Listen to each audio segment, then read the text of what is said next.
బెండకాయలు తినండి రా, లెక్కలు బాగా వస్తాయి. మా హస్బెండ్ ని చూపిద్దాం అనుకున్నాను, చాలా రోజులు అయింది, కానీ తను అటు వెళ్ళిపోయాడు. మా వైఫ్ ఏం రాదు కుకింగ్, నేను నేర్పిస్తే నేర్చుకో. This is the reality. ఓకేనా, షేర్ చేస్తాం. సారీ, చేస్తున్నాం. Hi, hello, welcome back. రోజు అయితే నేను మీకు లాస్ట్ మినీ వ్లాగ్ కాదు, లాంగ్ వీడియో పెట్టినప్పుడు చెప్పినాను కదా, ఆ బెండకాయతో ఈసారి నేను కర్రీ చేస్తే పక్కా షేర్ చేస్తాను అనేసి. యాక్చువల్ గా చెప్పాలంటే ఇది మా హస్బెండ్ చేస్తారనమాట. ఇది వరకు అంటే ఎప్పుడో పెళ్ళైన కొత్తలో తను చేసేవారు, దాని తర్వాత నేను నేర్చుకున్నాను ఎట్లా చేయాలనేది. సో ఇప్పుడు నేను మీతో షేర్ చేస్తా. అండ్ కంప్లీట్ గా నేనే చేయట్లేదు, తను వచ్చి నాకు హెల్ప్ చేస్తాడు. నేను రిమైనింగ్ అన్ని చూసుకుంటా, అంటే ఉప్పు కారం ఏవైతే ఉన్నాయో అవన్నీ కూడా తనే ఇస్తాడు అనమాట. సో ప్రెసెంట్ అయితే ఇవే బెండకాయలు. దీంట్లో అన్ని ఏం తీసుకోను, ఎందుకంటే మాకు ఆఫ్టర్నూన్ కి మాత్రమే. మరి చపాతీలోకి అంత బాగుంటుందని నేను చెప్పను, ఇది రైస్ లోకే బాగుంటుంది. అంటే వేడివేడిగా ఈ బెండకాయ కర్రీ చేసుకొని నెయ్యి వేసుకొని తింటే చాలా బాగుంటుంది. గైస్, మీకు ఎప్పుడైనా చిన్నప్పుడు వినే ఉంటారు కదా, పెద్దవాళ్ళు కానీ పేరెంట్స్ కానీ ఎప్పుడైనా బెండకాయలు తిన్నప్పుడు, అరే బెండకాయలు తినండి రా, లెక్కలు బాగా వస్తాయి, మ్యాథ్స్ బాగా వస్తుంది, మీరు ఏదైనా చేసేస్తారు, అంటే బ్రెయిన్ షార్ప్ అవుతుంది అంటారు కదా. మీ ఇంట్లో ఎవరికైనా చెప్పుకుంటే నాకు ఖచ్చితంగా కామెంట్స్ చెప్పండి. మా ఇంట్లో అయితే మా మమ్మీ ఎప్పుడు చెప్పేది. మీకు కూడా అలాంటి ఎక్స్పీరియన్స్ అయిందా? అయి ఉంటుంది లేండి ఖచ్చితంగా. చూసినారా, ఇట్లా ఉంటుంది అనమాట, బంకగా ఉంటుంది గైస్. హే, హలో ఫ్రెండ్స్, మా హస్బెండ్ ని చూపిద్దాం అనుకున్నాను, చాలా రోజులు అయింది, కానీ తను అటు వెళ్ళిపోయాడు అనమాట. సో ఇప్పుడైతే ఇట్లా ప్యాన్ పెట్టి కొంచెం ఆయిల్ అయితే వేసుకోవాలి. ఆయిల్ వేసుకొని ఫస్ట్ వీటిని అయితే ఫ్రై చేసేయాలి. మనం కట్ చేసి పెట్టుకున్నాం కదా, సో వాటిని కంప్లీట్ గా ఫ్రై చేసి ఇంకా పక్కన పెట్టుకోవాలి. ఈలోగా హస్బెండ్ యాక్చువల్ గా లంచ్ కి టైం బాగా 2 o'clock అయిపోయింది. సో ఒక నెట్ఫ్లిక్స్ ఒక సిరీస్ చూస్తూ ఉండడం వల్ల మాకు టైమే తెలియలేదు. సో ఇదంతా ఇప్పుడు ప్రాపర్ గా ఫ్రై చేసుకోవాలన్నమాట. ఎక్కువ బంక్ ఉంటది కదా, ఈ ఆయిల్ లో ఫ్రై చేయడం వల్ల అది మొత్తం వెళ్ళిపోతుంది. దీని తర్వాత ఇంకా మీకే బాగా అనిపిస్తుంది అనమాట. ఒకసారి జిడ్డు వెళ్ళిపోతే కంప్లీట్ గా. జస్ట్ ఒక 3-4 minutes అంతే, ఎక్కువ కూడా టైం తీసుకోవాలి ఇట్లా ఫ్రై అవ్వడానికి. హస్బెండ్ కుకింగ్ అయితే చాలా బాగా చేస్తాడు, కానీ ఈ మధ్య తనకంటే ఎక్కువ ఎక్స్పర్ట్ నేనైనాను.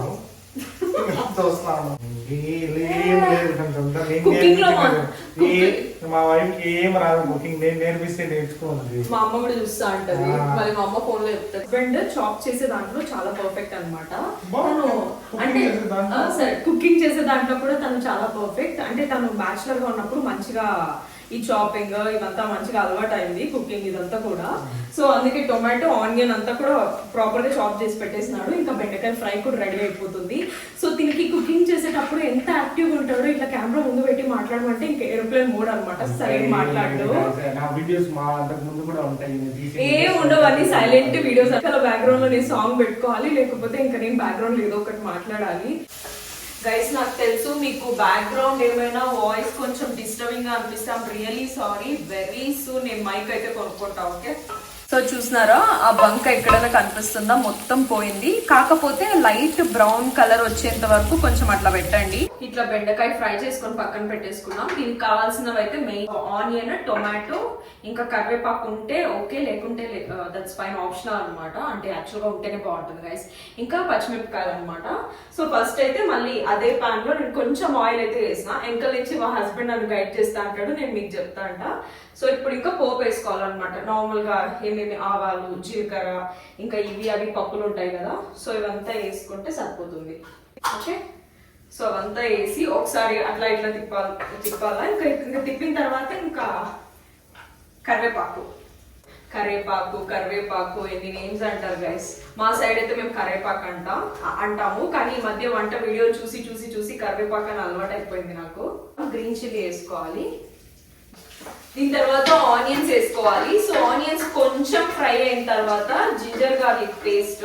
యాక్చువల్ గా ఇది వరకు నేను జింజర్ గార్లిక్ పేస్ట్ వాడినప్పుడు నాకు ఒకరు సజెస్ట్ చేసినారు, ఇంట్లో ప్రిపేర్ చేసుకోవచ్చు కదా అని. యాక్చువల్ గా నాకు రాదని, నేను ట్రై చేస్తాను ఈసారి ఖచ్చితంగా ప్రిపేర్ చేసుకోవడానికి. ప్రస్తుతానికైతే ఇంట్లో బయట నుంచి తెచ్చిందే ఉంది, అదే వాడుతున్నా. మళ్ళీ దీన్ని చూసి కామెంట్ పెడతారేమో, నేను ముందే చెప్తాను. ఓకే, ఆనియన్స్ అన్ని ప్రాపర్ గా ఫ్రై అయిన తర్వాత ఇంకా టొమాటోస్ వేసుకోవాలి. యాక్చువల్లీ ఇంకొకటి, టొమాటోస్ ఇట్లానే కట్ చేసి వేసుకోవచ్చు, పేస్ట్ చేసి కూడా వేసుకోవచ్చు. బట్ మా హస్బెండ్ అన్నారు పేస్ట్ చేసుకోనొద్దు, ఇట్లానే వేసుకుందాం, ఇంకా బాగా అంటే బాగా కుక్ అయితే బాగుంటది అని అన్నారు. అందుకే అట్లా వేసుకుంటాం. ఇట్లా టొమాటో వేసుకొని ఒక 1 minute ప్రాపర్ గా మిక్స్ చేసుకొని దాని తర్వాత ఇంకా పసుపు కారం ఇవన్నీ వేసుకోవాలన్నమాట. అండ్ పెరుగు కూడా వేసుకోవాలి గైస్, దీంట్లో మెయిన్ అది పెరుగు. ఇప్పుడు కొంచెం పసుపు, కారం మీకు ఎంత కావాలో అంత, దాని తర్వాత salt, if possible garam masala and ధనియాల పొడి కూడా. ఇంకా ఇవన్నీ కామనే కదా అన్ని వంటల్లో, కారం, ధనియాల పొడి, గరం మసాలా ఈ 3 వేసుకొని ఇంకా సాల్ట్ వేసుకొని ఇంకా ప్రాపర్గా మిక్స్ చేసుకోవడమే. దిస్ ఇస్ ద రియాలిటీ, ఓకేనా గాయస్? అప్పుడు మీకు అర్థమైందా? మా వాడు కూడా యూట్యూబ్ లోనే చూస్తున్నాడు, నేనేమో అనుకున్నాను. అదే అదే అదే అదే చూస్తున్నారా? సో గైస్ మేము కూడా యూట్యూబ్ లో చూసే చేస్తున్నాము, బట్ దట్స్ ఫైన్. మాకు కూడా తను కూడా ఫస్ట్ నుంచి కూడా మేమంతా యూట్యూబ్ నే ఫాలో అవుతున్నాము. కాకపోతే మా స్టైల్లో మేము మీకు చేసి చూపిస్తున్నాము. వాళ్ళు ఒక 10 ఇంగ్రీడియంట్స్ చెప్తే మేము ఒక 8 ఇంగ్రీడియంట్స్ వేసి ఇంకా దాన్ని టేస్టీగా చేసి అయితే ట్రై చేస్తున్నాం అనమాట. టేస్టీగా రావడానికి చాలా ట్రై చేస్తాం. ఓకే, మనం చేస్తున్నది బెండకాయ కర్రీ కదా. ప్రెసెంట్ అయితే దీని సిచ్యువేషన్ టొమాటో గొజ్జైంది ఫ్రెండ్స్. ఇప్పుడు దీంట్లోకి టొమాటో గొజ్జైంది ఎందుకంటే టొమాటోస్ కొంచెం ఎక్కువ అయినాయి కాబట్టి. సో ఇప్పుడు దీంట్లోకి ఏమైందంటే నెక్స్ట్ ఇది కలిపిన తర్వాత కర్డ్. దీంట్లో మెయిన్ ఇంగ్రీడియంట్ కర్డ్ అన్నమాట. సో ఇది బేసిక్ గా మన మమ్మీ వాళ్ళు అరే కర్డ్ ఏంటి అంటారు. ఇది వరకు మా మమ్మీ మా అత్తమ్మ అట్లానే అన్నారు నేను బెండకాయలోకి కర్డ్ వేస్తుంటే, బట్ కర్డ్ ఖచ్చితంగా వేయాలి. అంటే పెరుగు వేస్తేనే బాగుంటుంది యాక్చువల్గా దీంట్లోకి. సో ఇది మీకు ఎంత కావాలో అంత, మళ్ళీ ఈ కారం వీటిని డామినేట్ చేసేస్తుంది ఎక్కువ వేస్తే. సో కొంచెం తగినంత. ఇది చాలా ఈజీ రెసిపీ అండ్ టేస్టీగా కూడా ఉంటుంది కాబట్టి మేము ఎప్పుడు పడితే అప్పుడు చేసుకుంటూ ఉంటాం. ఈ రోజు వీడియో షూట్ చేసే అంత టైం మాకు దొరికింది కాబట్టి మీతో కూడా షేర్ చేయాలనిపించింది. సో అందుకే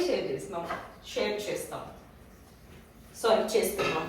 ఓకే, బెండకాయ కర్రీ అయిపోతుంది. ఇప్పుడు వేసేస్తున్నాం. ఫైనల్ ఇదే అన్నమాట. ఇదంతా బ్యాచులర్స్ కి ఇప్పుడిప్పుడే కొద్దిగా పెళ్ళైన వాళ్ళకి ఈజీగా సింపుల్ గా టేస్టీగా అయిపోతుంది. కొత్తిమీర ఇది లాస్ట్ లో వేసుకోవాలా, అంటే ఆయిల్ గా పైకి వస్తుంది. అప్పటి వరకు కొంచెం టైం ప్లేట్ క్లోజ్ చేసి పెట్టేయండి. హార్డ్లీ ఒక 3 minutes, అంతకంటే ఎక్కువ ఏం పట్టదు. ఓకేనా? ఇది అయ్యేలోగా నేను చేసే పని ఏం తెలుసా? ఇప్పుడు ఉన్నది గుడ్ హ్యాబిట్ అంటారో బ్యాడ్ హ్యాబిట్ అంటారో నాకు తెలీదు. వంట ఇంకొక 5 నిమిషాల్లో కంప్లీట్ అవుతుంది అనగా ఇవన్నీ కూడా క్లీన్ అయిపోతాయి అనమాట. సో యా, ఇప్పుడు అవంతా క్లీన్ చేసేసి తర్వాత మళ్ళీ కలుస్తాం.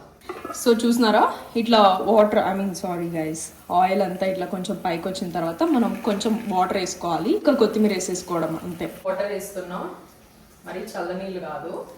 కొంచెం ఆల్రెడీ కెటల్లో హాట్ వాటర్ ఉన్నాయి, అవే కొంచెం వేస్తున్నా. కొత్తిమీర వేసిద్దాం. ఇంకా కొత్తిమీర వేసి ఒక 2 minutes ఓకే ఇట్లా అట్లా పెట్టేసుకోండి. కొంచెం ఆ ఫ్లేవర్ అంతా కొత్తిమీర అందులోకి వెళ్ళి ఆ ఫ్లేవర్ మళ్ళీ బయటకు వచ్చి సో ఏదేదో అవుతుంది కదా మామూలుగా లోపల కుకింగ్ చేసే ప్రాసెస్ లో. ఆ ఫ్లేవర్స్ కోసం మనం కొంచెం టైం అట్లా పెడదాం. చెప్పినా కదా ఒక 2 minutes అట్లా పెట్టేద్దాం.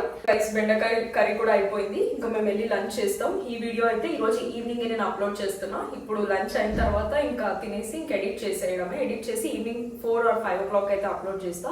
లాంగ్ వీడియోస్ అయితే ఈవినింగ్ 5 o'clock అప్లోడ్ చేస్తా. అండ్ షార్ట్ వీడియోస్ అయితే యాజ్ యూజువల్ మీకు అందరికీ తెలిసిందో 1 o'clock కి వచ్చేస్తాయి. నేను ఎప్పుడు మినీ వ్లాగ్ పోస్ట్ చేసినా కూడా. ఇంకో షార్ట్ అండ్ స్వీట్ వ్లాగ్ తో మళ్ళీ కలుద్దాం. అంటే బాయ్ గైస్. నేను వ్లాగ్ ఎండ్ చేసేద్దాం అనుకున్నాం. Really sorry. ఒక 20 seconds అంతే. మీకు నేను చూపిస్తాను ఎట్లా వచ్చిందని. టేస్ట్ కూడా అదిరిపోయింది అసలు. సో ఇప్పుడు నేను మీకు కూడా చూపిస్తాను. ఓకే, మీరు కూడా చూడండి ఎట్లా వచ్చిందో. సో చూస్తున్నారా, నోరు ఊరుతుంది కదా. So yeah, bye.